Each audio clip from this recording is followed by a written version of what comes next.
नमस्कार, विशिता मेजवानीमध्ये स्वागत आहे। आज तुमच्यासोबत छान असे शंकरपाळ्याची रेसिपी शेअर करणार आहे।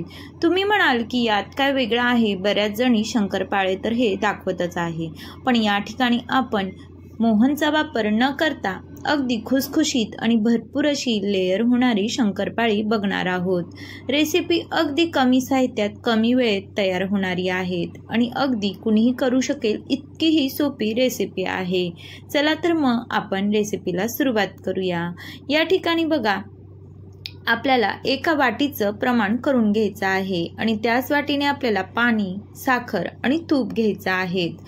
अशा प्रमाणात जर तुम्ही हे पाणी बनवून घेतलं तर तुमचे शंकरपाळे जास्तही गोड आणि कमी गोड होणार नाहीत। अगदी अचूक प्रमाणात खुसखुशीत भरपूर अशी लेयर असलेली शंकरपाळे तयार होतील। या ठिकाणी बघा, आपल्याला ही साखर फक्त वितळून घ्यायची आहे। आपल्याला याचा पाक करायचा नाहीये। गॅस आपण चालू केलेला आहे, पण या ठिकाणी आपल्याला उकळी आणायची नाहीये। फक्त साखर वितळल्या जाईल इतपतच आपण हे पाणी गरम करणार आहोत। या ठिकाणी बघा, अगदी 3 ते 4 मिनिटात साखर छान अशी वितळल्या गेलेली आहे। गॅस मी बंद करून दिला होता। हे पाणी आपल्याला थंड करून घ्यायचं आहे। रूम टेम्परेचर एवढं आपण हे पाणी करून घेणार आहोत। त्यानंतर आपल्याला या पाण्यामध्ये जेवढा मैदा बसेल तेवढं हे मैदा मिक्स करून घ्यायचं आहे। मैद्याचं प्रमाण असं काही फिक्स नाही, कारण आपण ज्या वाटीने आपण पाणी घेऊ त्याच वाटीने साखर घेणार आणि त्याच वाटीने साजूक तूप किंवा तेल घेणार आहोत। या ठिकाणी मी तेलाचाच वापर केलेला आहे।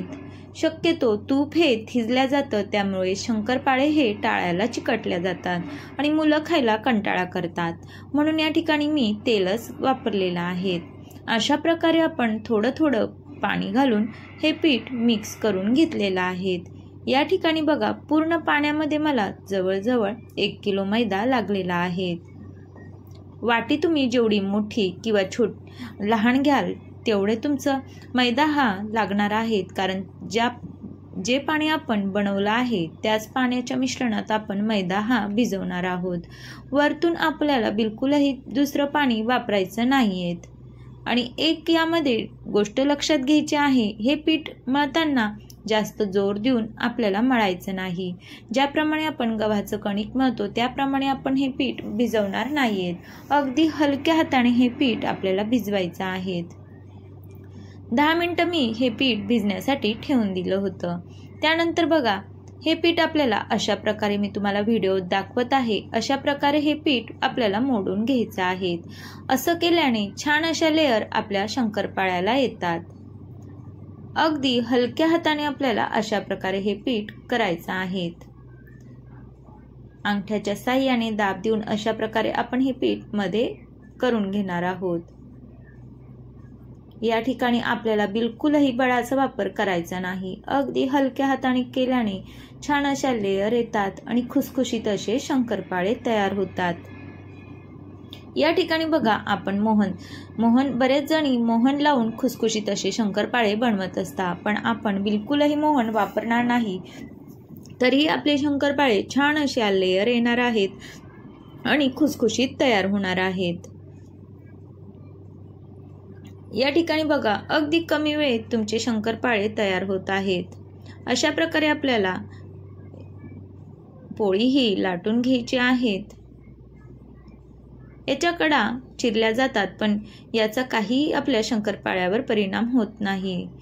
अशा प्रकारे आपण रोल करून घेणार आहोत।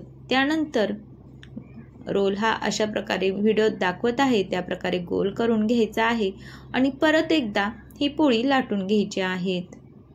असं केल्याने आपल्या शंकरपाळ्याला पाहिजे तेवढ्या लेयर्स पडतात आणि खुसखुशीतही आपले शंकरपाळे तयार होतात। जर तुम्ही तसेच ती चपाती लाटली आणि शंकरपाळे पाडले तर तुमचे अगदी चपटे असे शंकरपाळे तयार होतील। तर तुम्ही ही ट्रिक्स नक्कीच वापरा, तुमचे शंकरपाळे खूप छान असे तयार होतील। या ठिकाणी बघा, जाडसरच आपल्याला ही पोळी लाटायची आहे, अगदी बारीक लाटायची नाही। तुम्ही ही पोळी जेवढी जाड लाटाल तेवढे तुमचे शंकरपाळ्यांना लेयर्स ह्या छान अशा पडणार आहेत। या ठिकाणी मी मीडियम आकाराची ही पोळी लाटून घेतलेली आहे आणि चाकूच्या साहाय्याने या ठिकाणी मी शंकरपाळ्यांना आकार देऊन घेत आहे। हवा तो आकार तुम्ही देऊ शकतात। या ठिकाणी मी अशा प्रकारे छोटे छोटे चौकोनी शंकरपाळे केले आहेत। या ठिकाणी बघा आपण नुसती लाटूनच घेतले आहेत तरी लेयर्स दिसत आहेत। त्यानंतर बघा तुम्ही तळल्यानंतर हे लेयर्स अगदी मोकळ्या होतात आणि खायला हे शंकरपाळे खूपच खुसखुशीत आणि कुरकुरीत लागतात। अशा प्रकारे आपण हे जाड ठेवलेले आहेत, जास्त बारीक केलेले नाही। त्यानंतर या ठिकाणी मी तुम्हाला एक दुसरी ट्रिक्स दाखवत आहे। जर तुम्हाला शंकरपाळ्यांना वेगळा असा आकार द्यायचा असेल तर तुम्ही अशा प्रकारे औषधाच्या बाटलीच्या झाकणाचा वापर करू शकता आणि काजूचा आकार देऊ शकता। या ठिकाणी बघा मी अशा प्रकारे काजूचा आकार देऊन घेत आहेत। लहान मुलांना असे वेगवेगळे आकाराचे जर पदार्थ खायला दिले तर मुलंही आवडीने खातात। तुमच्या घरात जर लहान मुलं असतील तर तुम्ही नक्कीच अशा प्रकारचे शंकरपाळे मुलांना बनवून द्या। त्यानंतर तुम्ही गोलही शंकरपाळे करू शकतात। अशा प्रकारे बघा किती पटपट हे तयार होत आहेत आणि ह्याही शंकरपाळ्यांना लेयर्स खूप छान येतात आणि हे शंकरपाळे अगदी काजूसारखेच दिसतात।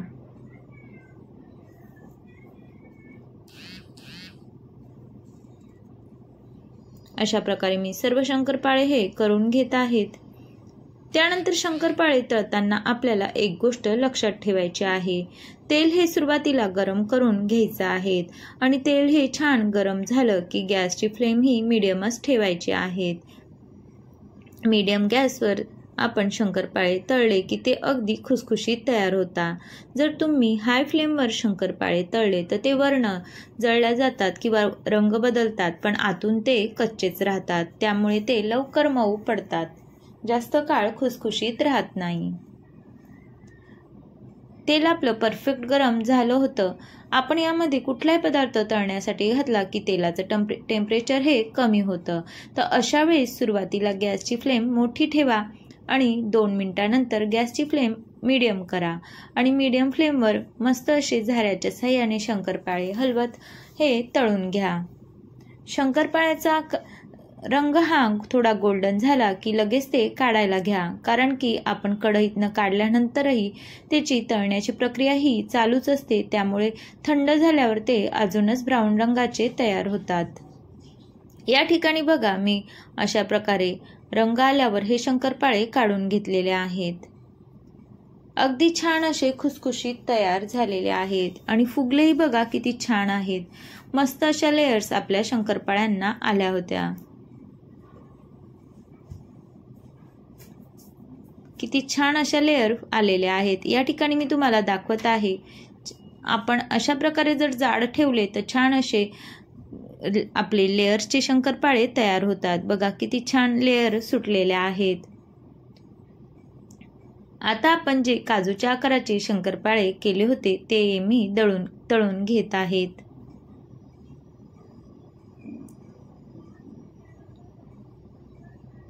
लहान मुलांना असे शंकरपाळे दिले की मुलंही आवडीने खातात।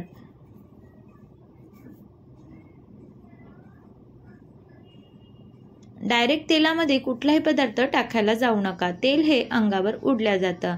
तर अशा वेळेस तुम्ही झाऱ्यामध्ये ते पदार्थ टाकून तेलामध्ये मिक्स करू शकता, जेणेकरून आपल्या अंगावर तेलही उडण्याची भीती राहत नाही। अशा प्रकारे आपले हेही शंकरपाळे तळून झालेले आहेत। बघा अगदी कमी वेळेत टेस्टी असे आपले शंकरपाळे तयार होतात आणि अशा अचूक प्रमाणात जर तुम्ही शंकरपाळे बनवले तर तुमचे शंकरपाळे बिघडण्याचीही शक्यता नसते आणि अगदी खुसखुशीत लेयर असलेले अगदी बाहेर जसे दुकानात मिळतात तसेच शंकरपाळे आपले घरच्या घरी तयार होतात आणि हे शंकरपाळे अगदी गोडही नसतात आणि फिकेही नसतात, अगदी टेस्टी असे आपले शंकरपाळे तयार होतात। तर तुम्हाला ही रेसिपी कशी वाटली कमेंट्स करून नक्की सांगा। रेसिपी आवडली असल्यास चॅनलला लाईक करा आणि सबस्क्राईब करा।